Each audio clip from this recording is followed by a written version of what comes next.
इसमें कौन सी नई बात है मैडम कि उन्होंने चुनावी सभा शुरू कर दी? वो चुनावी मोड पे ही रहते हैं।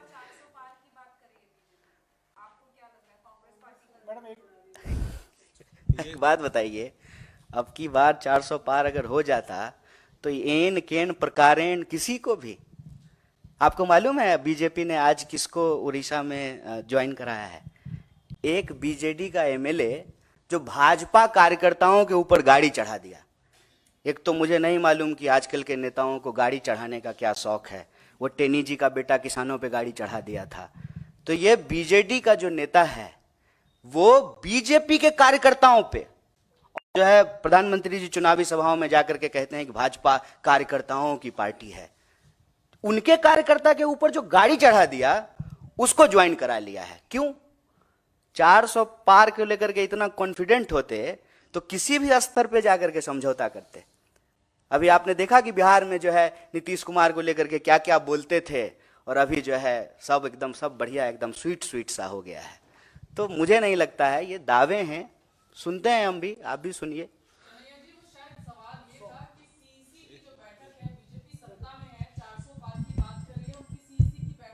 पहली लिस्ट की तैयारी है, आप लोग विपक्ष में हैं, आपकी सीईसी कब होगी इसको लेके कोई क्लैरिटी नहीं है।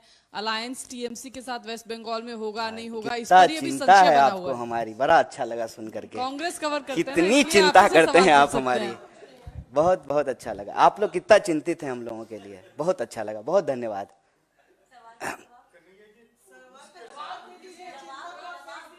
हम ये प्रेस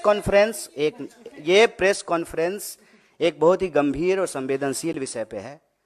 चुनाव सीट नंबर के लिए प्रेस कॉन्फ्रेंस नहीं रखा गया है। नंबर मैंने आपको बताया, 20 भारतीय लोग रूस में फंसे हुए हैं, बंधक बनाए हुए हैं। अभी 400 छोड़ करके 20 नंबर याद रखिए।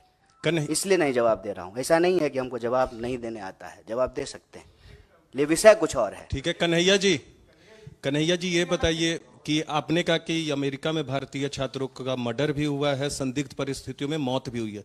ये जितने भी हाल के महीनों में मर्डर या संदिग्ध परिस्थितियों में मौत हुआ है, इसके पीछे विपक्ष के नाते आप कोई साजिश देख रहे हैं, फाउल प्ले देख रहे हैं? दूसरा सवाल है कि मोदी आपके क्षेत्र में जा रहे हैं कल, आप पिछले बार वहां से लोकसभा का चुनाव लड़े थे, इस बार कांग्रेस की टिकट पे बेगूसराय से लड़ेंगे आप? ये विषय अभी आज का नहीं है प्रेस वार्ता का। पहला सवाल जो आपने पूछा है कि भारतीय नौजवानों और विद्यार्थियों के साथ आए दिन कोई ना कोई घटनाएं होती रहती है।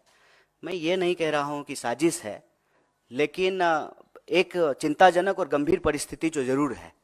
मान लीजिए कि मैं बार बार कहता हूं कि देश के भीतर की समस्या को बाहर जो घटनाएं घट रही है उसके कॉन्टेक्स्ट में देखने पे चीज़ें आसानी से समझ में आती है। मैं बार बार कहता हूं, मैं बिहार से हूं, और जो है जब हम लोग महाराष्ट्र जाते थे तो हमारे साथ भी जो है कई बार ऐसी घटनाएं घटी। गुजरात में कई बार जो है ऐसी घटनाएं घटी।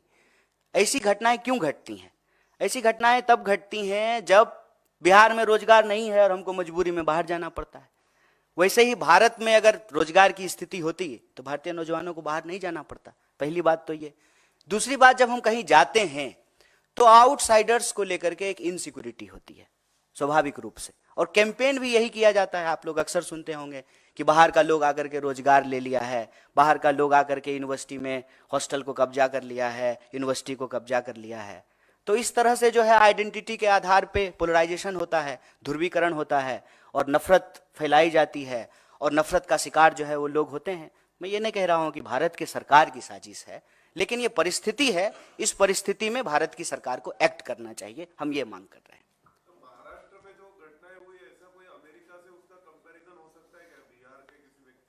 नहीं, बस मैंने समझने के लिए उदाहरण दिया है, कंपैरिजन नहीं है। दोनों की ज्योग्राफी अलग है, परिस्थिति अलग है, बस हमने समझने के लिए उदाहरण दिया। फिलहाल तो नहीं, फिलहाल तो हम रूस की ही बात कर रहे हैं।